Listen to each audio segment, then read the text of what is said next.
Let's pick up where we left off last time. It was like around 1990. You finished talking about visiting Metallian, missing Euronymous by just a couple hours. And so you came back to Vancouver and, you know, you were afraid of getting locked up again because of that fight you had where you... Yeah, it just... The whole thing that freaked me, it wasn't so much about being afraid about being in jail.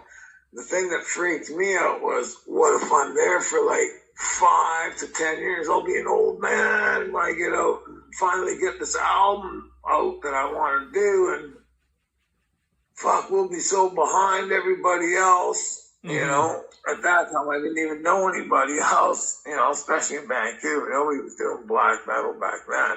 Right. Yeah. So you got back, was that 89 or 90 when you got back from Denmark? I think, Denmark, I think that was like 90. Okay. And then by then you guys were... One time, because when I did come home one time, we got Fallen Angel Doom written, and then I went back out. Mm-hmm. Started handing out those as much as... You know, I used to give everything away for free until I realized you just can't keep doing that. Like, I mean, I got away with being able to do it to everybody pretty much. I'd be like, oh, what's that? You want 4 shirts? Okay, that's cool. Give you, you know, 2 extras. You buy 2. And Jeff, it was like, oh man, Jerry, you gotta... You're not a good businessman at all. I'm like, it's not a business to me, man. But yeah, I mean, I realize his point 100%. Like, he pays money. He wants to see that money, at least what he puts in back. Right. I mean, he's given a lot of free shirts to people we know and stuff. Even free hoods and shirts to Nico and the guys that helped set up your show and that. Right. Yeah. Possession guys. Yeah. He gave them the best hoods that you could buy. Like, fuck, I never even got given one of those. Yeah. I bought one, but I ended up giving it to Fernando. Yeah. Figured it was a proposition. I'd worn it, and yeah. Yeah. So yeah, let's go back to Fallen Angel Doom and how that album was written, right? So, all right. You were at the time, you were still playing bass, right? Oh yeah, big time. Yeah. And so basically every night, me and Black Priest would go back. My grandma let us have like the basement suite. It was basically just one big bedroom. Mm-hmm. And we shared the kitchen and all that. She was a sweet old bird. She lived to 100. And she fucking cooked us dinner. Hey, dinner's ready. She'd yell downstairs and be like, we'd look at each other, oh, well, dinner's ready. Better get up there. And breakfast is ready. Oh, breakfast is ready. Well, better eat something before we go out for the day. So she took care of us pretty good, man. Mm-hmm. She was an awesome woman. Yeah. Yeah. So you were playing bass back then. And that's another thing I was going to bring up. Mm-hmm. So a lot of the time after our daily practices and stuff, Black Priest would usually have something on the go, or else sometimes I would. And I'd be like, hey, like, I wrote 2 songs today while you were out or something like that. And he's like, oh, fuck, no, wait, won't hear him. He's like, oh, perfect. After you already named them, you put the lyrics, you did the music, just teach me on the guitar. I'm like, okay, I'll play it on the bass so you can learn it on the guitar. And he learned instantly, you know. Yeah, so you wrote some of the songs on the bass? Oh yeah. Okay. Yeah. Do you recall like which ones you had, which ones you wrote back then? Which part? I mean, all of it. I mean, which songs? Right, yeah, which songs? on the Altar, Emperor's Black Abyss. Oh, that's my home line. Don't worry about that. Okay. And so,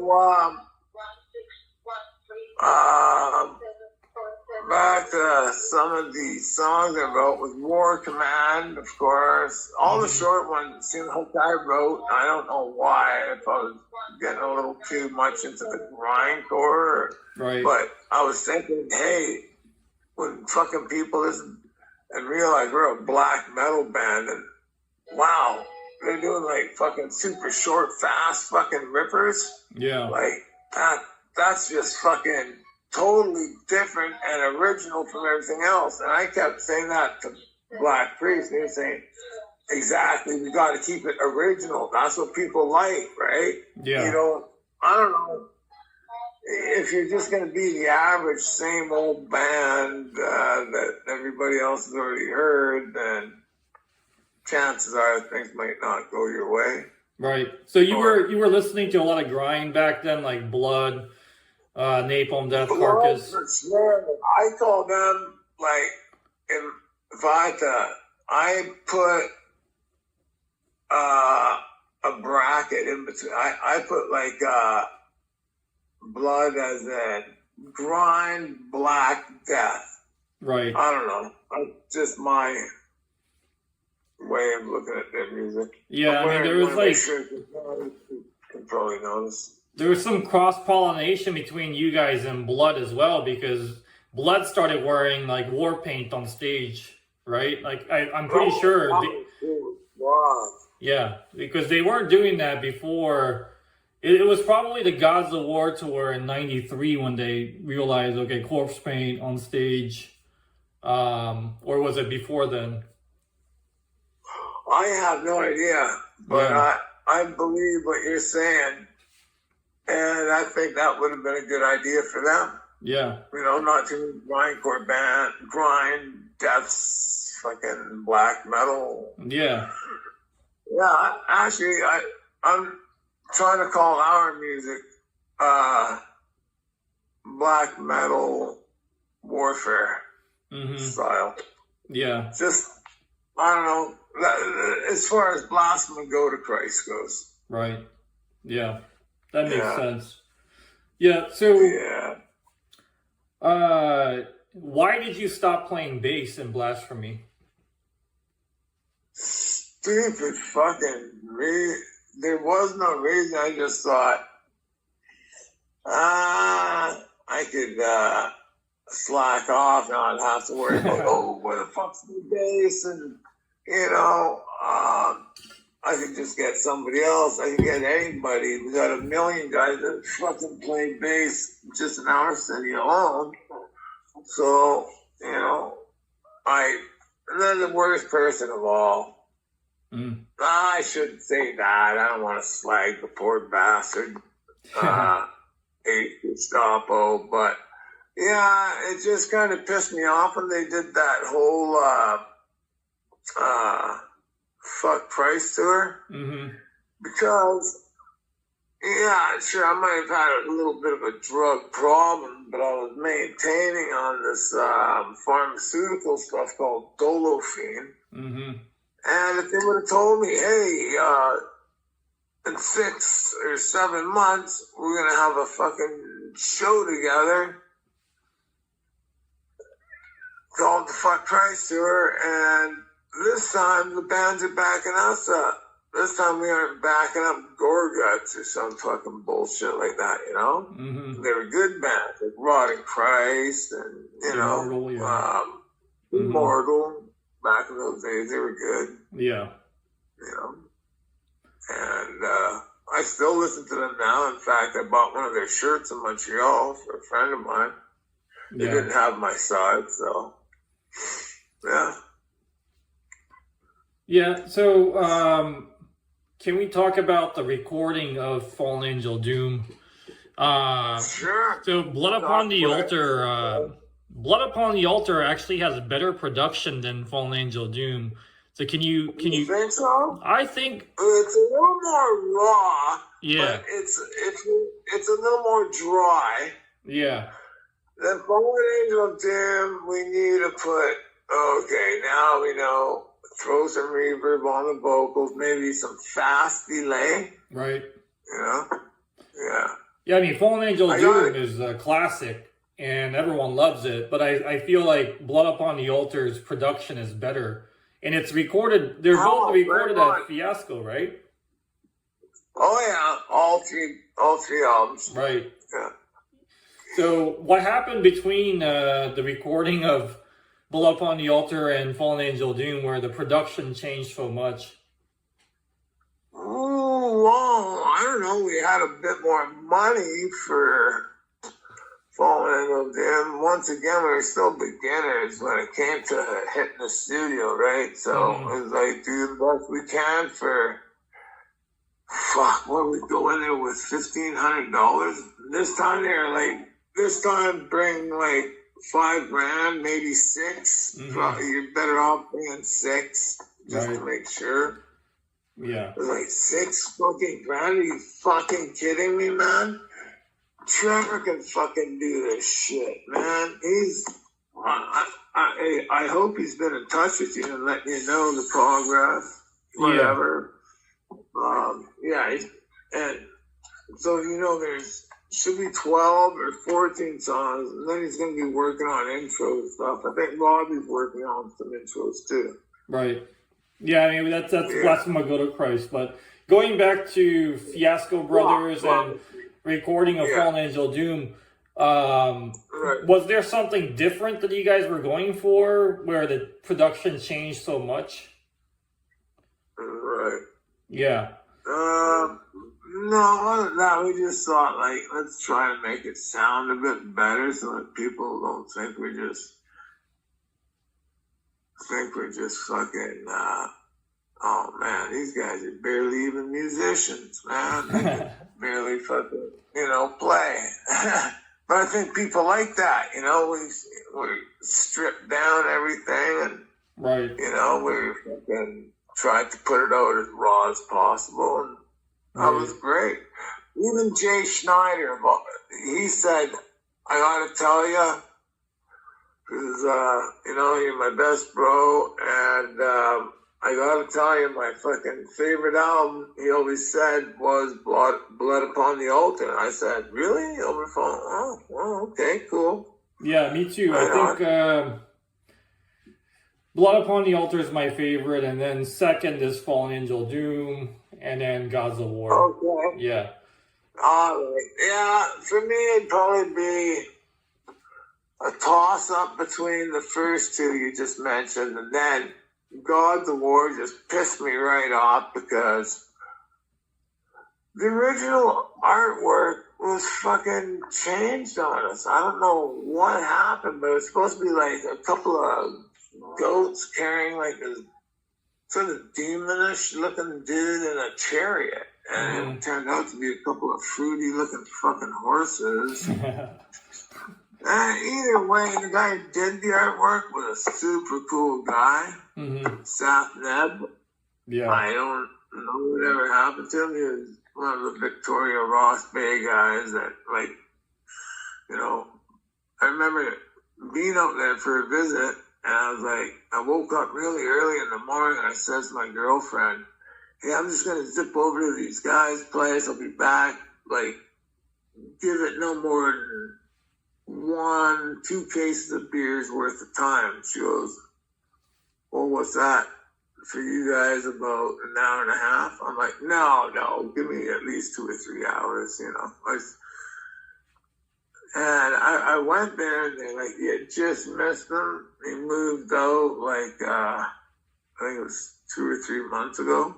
But he kept in touch, and then, had his, I think it was his uncle or something, deliver the artwork.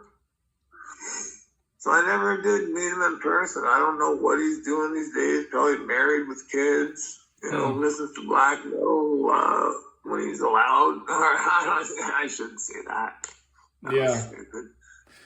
But it'd be nice to hear from him. Yeah. So Fallen Angel Doom was actually recorded with different vocals right? Because there's that demo version that's floating around that I will put on vinyl at some point in the near future, where the vocals are pitch shifted. There's like different guitar leads from Caller. You know, were you guys just experimenting in the studio, trying out different styles back then?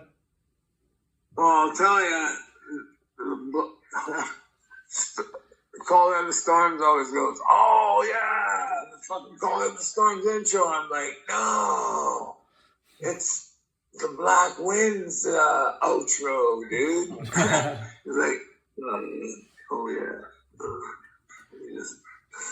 But, I mean, at the end of the day, it was him on the guitar that did exactly what I told him to. I said, just trust me, I've got a vision of this band already. How we're going to look, how it's going to sound, and what is going to happen in 10, 15 years. I didn't know we were going to blow up.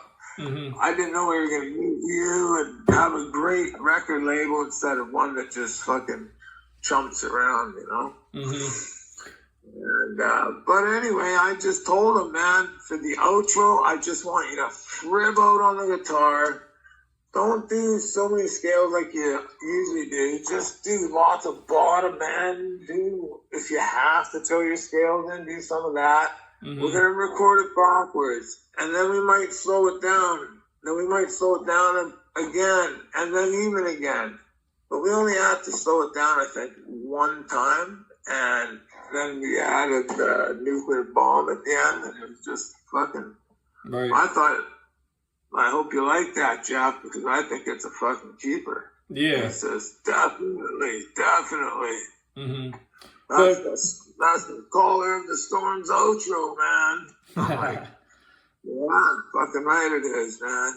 What about your vocal takes? Because there are some versions with like vocal effects added to it.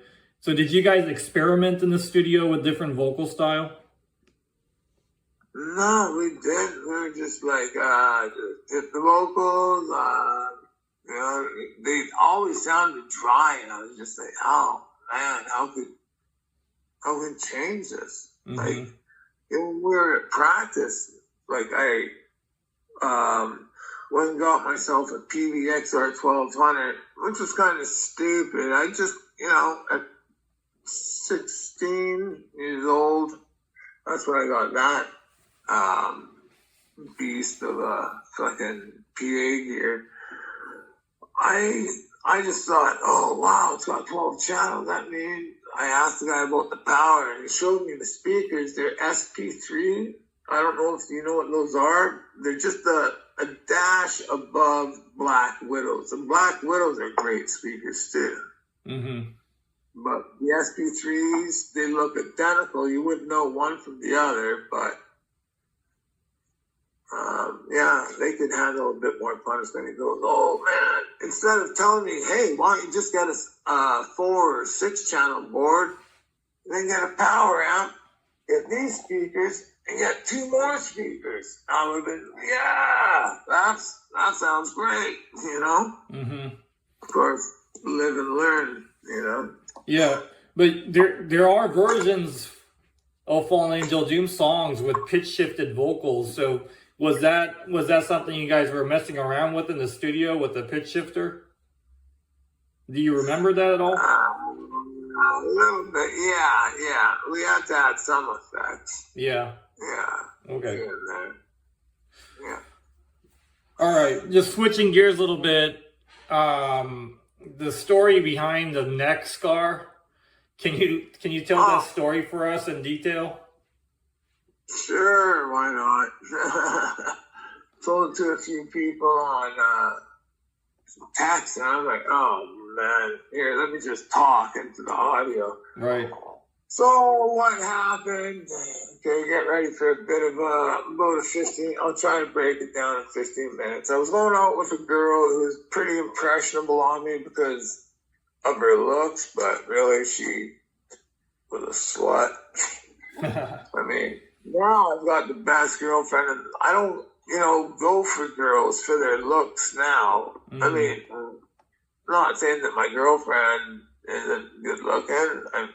I'm just saying that, usually I find that if you get a girlfriend that's too good looking, she's either going to be a drama queen, or they could be all about just cash, but you could luck out and get a nice hot one that does have a fucking heart of gold and will do everything for you. Mm-hmm. Will clean the house, will fucking cook for you with love and shit like that, you know? Mm-hmm. So anyway, yeah, getting back to getting stabbed, as I'm with this fucking girlfriend that just fucking drove me fucking crazy, I finally, this other girl that I've seen before, who's even hotter, who's another bleach blonde broad, she's a bit of a lesbian, and I said, yeah, you can, if she's into it, you can do her now and then if you want, whatever fucking blows your guys' hair, but, well, can't you be involved? I'm like, nah, you guys just do your thing. just do it elsewhere, whatever you gotta do. And, but just don't keep her away from the house for more than an hour, or I'll get pissed off and then start to worry. And when I worry, I get anxiety badly. And so finally, at one point, I had to go to a fucking doctor, man. And I told him about this. I'm like, I'm fucking freaking. He goes, yeah, man, I can just see it written all over you. Like, you know, instead of writing a prescription, I've got 2 big boxes of sample packs of benzodiazepines, but I don't want you abusing them because they are addictive. And I'm like, well, I get this anxiety pretty much every fucking day, so what am I supposed to do? Go a few days with anxiety and then go one day without, which would have been the best idea because you can die coming off fucking stuff like clonazepam, which is what I'm on now, but then I was on I think there was like 120 tablets. They were in every strength they had of lorazepam, the ones you put under your tongue and they hit you like that. Mm-hmm. There's the 0.5, the 1 milligram, and 2 milligram. And right away, I ripped open a pack of the 2 milligram, and he was just like, whoa, what the fuck? You just took the strongest ones, man. You gotta get home right away. You're gonna pass out or fucking wake up at midnight somewhere, you know? I'm like, dude, I plan on going to the liquor store and grabbing a 6-pack and drinking a few beer. Oh, man, no, that's not a good idea at all. I go, well, I'll tell you what is a damn good idea is me not getting specifically addicted to one benzodiazepine. Mm-hmm. Goes, well, look, I just gave you like over 100 lorazepam of all strengths, gave you over, what are they called? Restoril, temazepam. It's for sleep at night, so these will help you sleep. The other ones are for the anxiety and stress. So only take one of those. I mean, if you're doing, I want you just to take 1 or 2 of those sublinguals. Don't just crack open and try the 0.5. I'm really worried now. You just took 2 milligrams. I want you to get home and get going. I'm like, well, before that, you know, I was thinking you ought to write me out like maybe 150. Well, 150 of what? I was like, Valium. What are those? Diazepam? Like, oh, no, not after what I just gave you. I go, well, hey, look, we got to do something about this. It doesn't have to be that many. 60. I mean, I could probably stretch out for a few months, you know, just do 1 of each every couple of days. Fuck. And so that broad fucking drove me, you know, I was going down to this bar that a lot of people, as you've been to Vancouver, you probably went to the Canby or something. Right. Yeah, I've been bar, and yeah. And if you remember, especially if you were there in like the early 90s or even up to the mid 90s, I'm sure the parking lot was very dimly lit. So I had a stupid idea to fucking just off myself and just, I don't need all this bullshit drama in my life. I'm out of this, you know. which is a very fucking stupid way of thinking, right? Yeah. You know, especially if I could have seen in the future what was coming up through you and everything, with wild rags, we weren't getting up, that was child's play. I mean, compared to it, you get us out on the road. I mean, usually, we're always playing your shows and stuff like that, so that's always awesome. Yeah. Oh, something happened with okay. And then, so yeah, like I said, I had this stupid idea of getting off of myself. And then my uncle, who's like 9 years older than me, we were just whipping around from bar to bar. Then we went over to this person's place. We had I'd say more of a death metal radio station, but they always played Blasphemy every, I think they had it for a few, 4 hours every Saturday or something like that. So, yeah, and they would have played more black metal if it was sent into them. And anyhow, I forgot that I'd taken I wouldn't say all the pills, but a very heavy portion. And then we called him Black Metal Dave. He wasn't your typical Nazi ears, oi skinhead. He was a full-on black metal skinhead. He was kind of in between my age and my uncle's. So he shows up at the bar. We called him, said, "Get your ass down here. We're having some pints. We got plenty of beer. We got the cash." He's like, "I just got my paycheck today. I'll be right down there. I'll be buying beers too. Don't you worry." By the time he gets down there, we were fucking gassed right up fucking hours before that. It was stupid. We should have just went home with a couple cases of beer. And so he walks in. My uncle like, "Fuck, I've been craving a cigarette, man. You're finally here. I've got a pouch of fucking tobacco out in your glove box of your car. Why don't you toss me your keys, Dave? I'll go and grab it." And Dave was like a legitimate 6'3" guy. I know when somebody says they're 6'4", they're usually 6'2" or whatever. Right. But he was, he was 3 inches taller than me. And maybe even 4. I can't remember. 6'4", 6'3", doesn't really matter to me. But, so Dave's like, no, I'll go out to the car. I don't hear smoke, sorry. Just then, says my uncle, a fucking bar for, I guess I had too many beer. I forgot I was taking all these pills, eh? So I said, how about I just, I can, go pass out in the backseat of the car until we're ready to go home type of thing. I went out there and some fucking idiot had the bright idea to fucking rob Dave. I wouldn't even fucking... Dave, he's like a big guy. He was a power lifter, wore his Blasphemy hood every fucking where he went. He was kind of one of those type of dudes you'd look at and be like, I don't think I want to fuck with that guy or piss him off. He's a nice enough guy, though. He's always laughing, always having a great time, but... Right. I mean, we tuned a few people up that were looking for it and really wanted it, needed it, so we were happy to oblige, I guess you could say. Not really in the whole violent situation anymore, but, when it's called upon and needed, what are you going to do, right? Yeah. And so some guy walked up to him just as he was putting the keys in his car, and he goes, "Hey, man, you stole my fucking bus pass." He goes, "Well, obviously, I don't even ride the fucking peasant wagon. I got a car here."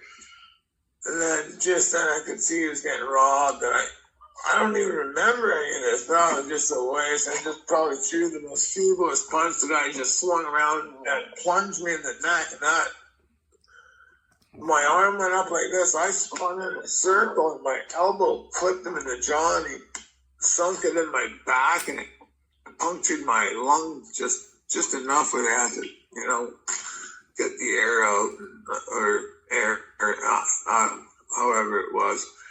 And then, just then, my uncle came walking out to see what was taking so long and see what's going on. And, whoa, who's this fucker? What the fuck? He had one full can of beer, whipped it as hard as he could, just split the guy's head wide open. And then that's when fucking Dave went to town on him. Mm-hmm. They had Dave and my uncle, when the cops showed up, they had them up ready to go to jail, not the other way around. Then they told him, hey, where the fuck is Jerry? Like, he got stabbed in the neck and in the back. They're like, well, which way did he go? Well, let's just follow the blood trails. The cops and the ambulance followed it, the dog and that. And I seen just exactly how far it was. Not too far, about 3 blocks. Yeah. And I walked that far with my jugular vein severed. It was squirting. Fuck. I guess my lungs have been filling up with blood. I was like 21, and the girl I was seeing was 27. So, I don't know, man. I could have done a hell of a lot better. Like, the best thing I could have done was stick with the mother of my daughter at the time. And, but, when you're young, fuck. Hey, anyway, can you show the blood trail? Yeah. You follow the blood trail to this other bar called the Metropole, which is just a dump sort of dive, or it was back then. Some old World War II veteran that was, we don't have many World War II vets around anymore, but at the time, I guess he knew what to do. He stuck his finger. There's a little part, and it's all one big scar because they had to open me up. They had to open me up and do 9-hour surgery on that. Yeah. If you could, there's arteries. Yeah, I was like, are they just joking with me? 9-hour surgery? Or are they serious? I think they're serious. And so I was in the hospital for like 10 days. And every 3 hours, it's like, okay, roll over left side, or what side did we get to you last time? I'm like, I don't know, man, just do it. They're like, what do you want? Morphine, Dilaudid, Demerol? I'm just like, just give me the Laratine and the morphine. It seems to be the less fucking weird. Demerol was weird for me, and I don't know, I didn't like it at the time, that's for sure. And then one night, it was about 2 a.m, and I couldn't sleep, and I went up to the counter in the hospital. I go, hey, you think it's give me a couple of Ativan to sleep? I'm not saying, yeah, no problem. I go, by the way, how about switching my painkillers over to pills now? Like, say, Percocet or something. He's like, that's not going to cut the pain you're in. He goes, we can give you a Laratine 4 every 3 hours. So I was like, well, that's cool, because then I only have to take like 2 pills, and I can just, there's like a closet, like one of those stand-up closets in the hospital. I had my own hospital room. It was really quite luxurious. And I had enough friends pop around. So by the time I left, I was like, fuck, around, without exaggeration, between 27 and 42 of these things. Mm-hmm. And I didn't know what the fuck to do with them. But, so Dave, he got stabbed twice in the back of the leg too. He came and picked me up. And another friend of ours, we went out, got blasted on these things. And the euphoria, we were just like amazed. Like, wow, 2 tablets produced this type of euphoria? Like, what kind of pills are these? I'm like, well, painkillers, obviously. He goes, yeah, probably the same shit they gave me, or morphine, I think they gave me, but anyway. So you almost died from this wound, right? Yeah, well, yeah. Okay, so I'm really taking my time telling you the story. Jesus Christ. Yeah. Anyway, so they saved my fucking life. But what do? They give me tainted blood. They weren't screening for hepatitis C at the time. What the fuck? And I got to the point where I had about 9 months, maybe a year I could have probably lived for, maybe even a year and a half, maximum, they said. Right. They put me what was in, as they called the guinea pig file, or something. Yeah, that's what they call it. So they picked out about 100 people who had it in Vancouver that were the closest with death, because they were quite sure that they actually found the treatment that would finally work, because no other treatment ever worked. And I did it for a full year. I'd have to see the specialist. I think it might have been every 2 weeks. 2 weeks or one, no, it was probably once a month. And every month I'd stop by at Ryan's and go in, and what would I do? Sarah would make me up a double strength of her. She'd make absinthe, but she would double up on the wormwood and all that. Right. I was in there flipping over my own 2 feet. When I went back, I was like almost in tears, saying to the fucking specialist, I'm sorry I fucked this all up. I'm probably going to die now in a few more months. And he's like, no, man, it's all gone. It's cured. I was like, wow, this was about 17 or 18 years ago. And I got tests since then. My normal family doctor's like, are you crazy? Why do you keep getting all these tests? And I'm like, he goes, are you out there reinfecting yourself? I'm like, no, not the least, man. He's just like, I'm just like, I just worry about it coming back. I've heard of it disappearing on people and then coming back. And he goes, yeah, but you went through chemo for a fucking year, dude. Like that. What you went through was hell. Nowadays, they just give you 2 pills. It's all over with. Then I was supposed to get $250,000 from Klein Lyon's big law firm. Fucking jackasses. Wait till you hear the story I tell you about that. You're going to be unfucking believe. You're going to be unreal. I told my cousin Ray, who's a corporate lawyer, he said, why didn't you call me, man? Like, I've always been there for you.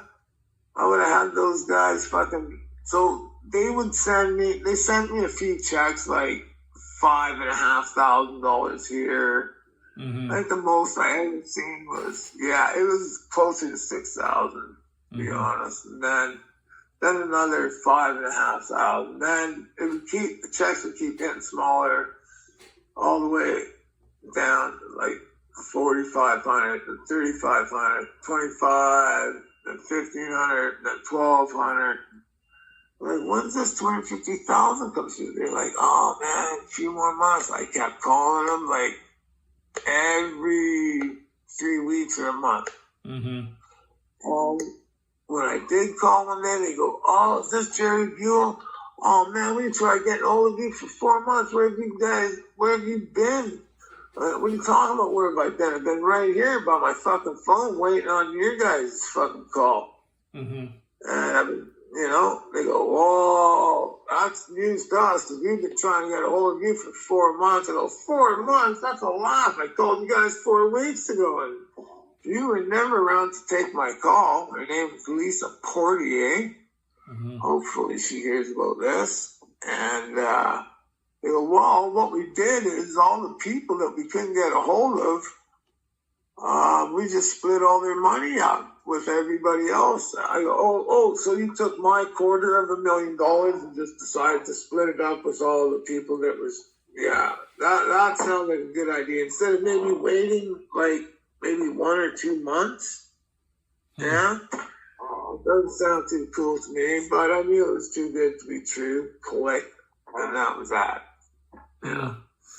That's crazy. So I think we brushed over the fact that the neck stabbing and the back, your lung getting stabbed didn't kill you. But the blood infusion that was tainted almost killed you. So the hospital almost killed you for no reason. The stabbing didn't kill you.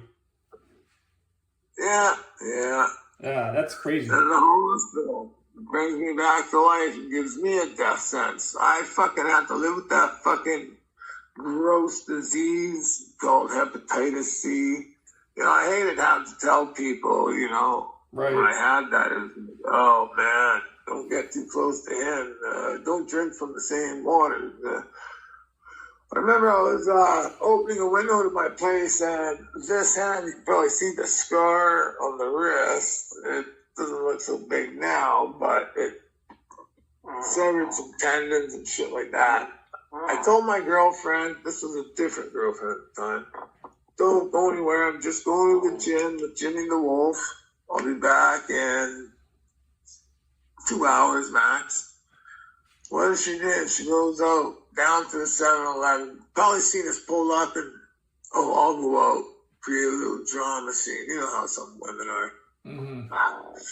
So yeah, I try sliding the window open, bang, this angle to just big shard of glass goes right through. I'm like, God damn it, that fucking just hurt like hell too. So I go run around to the front, Morris, fuck man, can you help me out? Maybe dial 911, I can't get in. This is before cell phones and shit, around 98. Yeah, and I remember his wife, the first thing she said was, keep the kids away, he's got hepatitis C. And I was like, oh, jeez.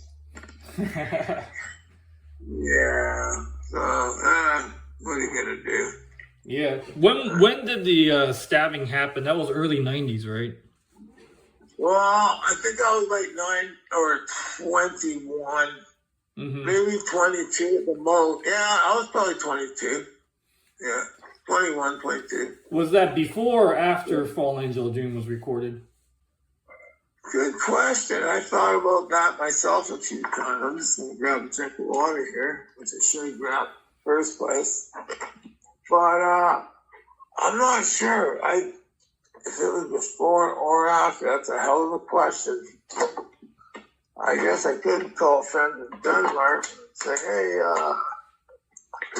I was there back in 94. A few of them are dead too. But they got quite the lifestyle I did there. Punk rock, hardcore, whatever. Yeah. But they did like some black, they like Beherit, they like Sisma. They're like Sisma. They're like, so this is the direction hardcore punk is going? I'm like, I don't know. Something I listen to. Hopefully you like it. If not, you know, you can always change it. Funny thing was, they were listening to HOC and the Dayglow Abortions, which were from Vancouver, and DOA. I was like, DOA we could do without. But HOC, I just had a friend make me and Jay a shirt, and he died like 3 days after he fucking got. Fuck, that guy got more stuff than I came home with, man. Mm. Yeah. A goat penis hood, fuck. I came home with a goat penis hood.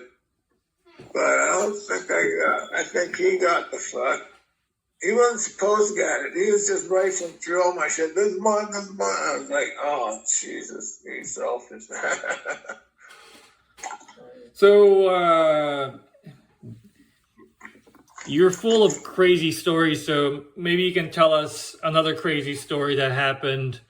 Can you think of a story that's even crazier than the next stabbing?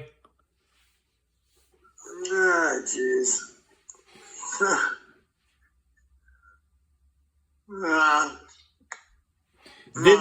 Didn't somebody? I could tell you a crazy story right off the hop, just because it was the first thing that popped into my mind. I was reminded about this party we went to, and this guy, he fancied himself as a pretty tough guy. Luckily, I was in pretty good shape at the time, going to the gym all the time. Me, Marco, and the crew. Mm-hmm. And we were at a party, and I was just like talking to the guy at the house, and hey, thanks for having me. So I pick up this DVD, and I'm like, this is a nice DVD machine. Put that fucking thing down, lobs a punch at me. I was like, what the fuck? That's bull. Throws another punch at me. I was like, oh man, this is on.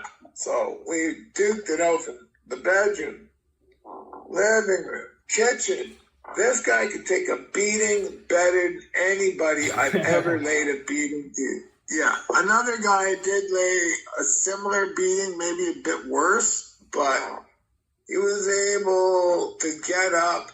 His brother Heinrich, and it sucked so bad because I looked up to this guy as a kid. Even though he bullied me a lot, probably deserved the beating and everything. Mm-hmm.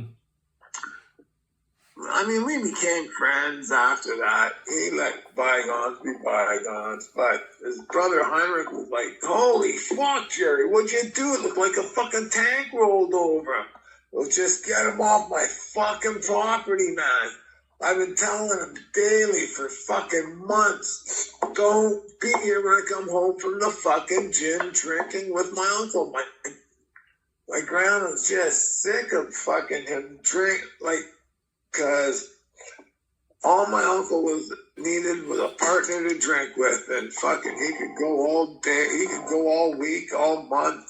Fuck, he went out for a good 2 years every fucking day. Mm-hmm. Yeah, real booze, man. Can you tell us about the time that you drove down to California on a road trip with Kelly, Bestial Savior? Great. Yeah.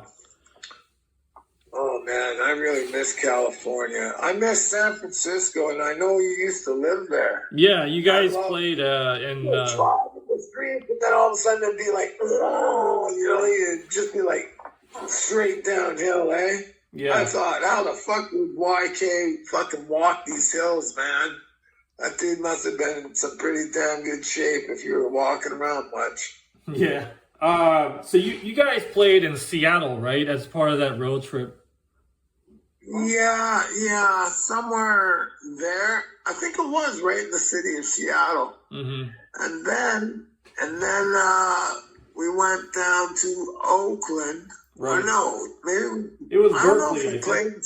I don't think we played in San Francisco, but we hung out there for a few days. Yeah, you guys played in Berkeley. Yeah. At where? You played in Gilman Street in Berkeley, California. So like near Oakland, yeah. Yeah, that was a good time. Too bad there was not even a death metal band. Mm-hmm. It was like straight edge hardcore bands. Most of them just like, man, hey, can we use your drum set? They're like, oh, fuck, no, you're not using our drum set, man. They're like, well, we're not going to kill it or nothing. There's not even, I mean, you'll be lucky if there's a scratch or a dent on it. That's it. You know, we'll pay for any damage. They're like, we've tried saying no. It's not, no, doesn't work with these guys. They want to use it, they're going to use it. Or we could get hurt. I don't know. Maybe Gilman Street would have supplied it. I'm sure somebody would have supplied us, but we like the drum kit. How did you end up playing there? Probably through Kelly. He needed quite a people in the hardcore scene, and somehow or another, he was just like, yeah, well, you know, I've got you guys like 2 gigs lined up and 2 nights worth of parties that we could play at Fang's place. I'm like, Fang, who are they? And then I remembered seeing them on fucking America's Most Wanted like a week before we went down there. I go, did the dude just kill his girlfriend or something like that? Yeah. He's like, yeah, it might have been his wife, but whatever. He's not there, and obviously she's not. He fucked off to Alaska, and he goes, I know Orlando, this guy. I don't know if you know Orlando. He's kind of a big black hardcore dude. He was cool as fuck too, man. What a drinker, great partier. And they just fucking treated us great, man. Yeah. You guys partied. There was a gig at that house, at the Fang House. I think it was Mentors that played, because there's a video footage of it. Do you remember that? Yeah, I do. Yeah, man. But I was getting sick of the old douche. He wanted to shake. I mean, obviously, never heard of Blasphemy in his life. But I mean, everything. So, but I remember we gave him a couple demos, but the one guy I really did like was Sicky Wifebeat, the guitarist. Yeah. I don't know if I got. Yeah, he's a wicked guitarist. And guys from Witch's Hand and that know him really good. Yeah. Yeah. So I was pretty impressed with all that. And, yeah, but it wasn't really a party there. They had played a gig somewhere else, and El Duce fell off the drum set like, oh, man. At least 4 times that I seen. Huh. It was just like, fuck. The guy's been wandering around since, I don't know what we were even doing there at 3 o'clock, let alone them. Yeah. But yeah, we got down there early, and you know, they were happy to see us. I think they about as much as they knew about us as we're from Canada, we're from some band, and hey, it's cool to hang out, meet you guys, and right on, blah blah blah blah blah. We were like, well, hope you guys can make it. I doubt old Duce will make any. He'll be lucky to make it back to his hotel room without getting arrested or something. And hopefully we'll see you guys at the party. If not, hopefully we'll see you up in Vancouver or something like that. Yeah, so after the Gilman gig, you guys drove down to LA and visited Wild Rags, right? Yeah. Was that? Yeah, sort of. Did you drive down there to sign a contract, or what was the reason for going down to Wild Rags? The whole reason was really to go meet these guys. They used to always write us in blood. We thought, well, we're pretty close to Anaheim. We drove through this fucking area. Must have been about 50 guys just standing on each side of our car for like a block. Maybe more than 50 guys. I was like, I wonder which one of these Mexican guys is going to shoot at us first. It should be, I don't know. But none of them did. They just gave us a free pass and picked those guys up and said, so where's Wild Rags? We went in there. A few guys started buying albums, and a couple shirts, and this and that. And I right away, I was like, dude, what would you think about signing us? I sent you our demo. And he goes, yeah. And I listened to it. So basically, the deal would be I'll give you $1 US per copy. I'm like, okay, $1 US, so you keep 16 or whatever it is per CD. And he goes, and that'll go per shirt, per album, per CD, per cassette. I was like, sounds fine with me. I mean, I didn't know what bands got back in those days, but. And then I remember after it was out, it was like just maybe a month, he called me just to brag, not to say, hey, I'll send you up 4,500 right away. He's like, you'll never fucking believe it. CDs alone, we've sold 4,500 copies. I'm like, oh, that's awesome. So do we get that $4,500? Can you mail that up to us as quick as possible? Or like, oh, no, that's not the way things work. He's such a fast talker, right?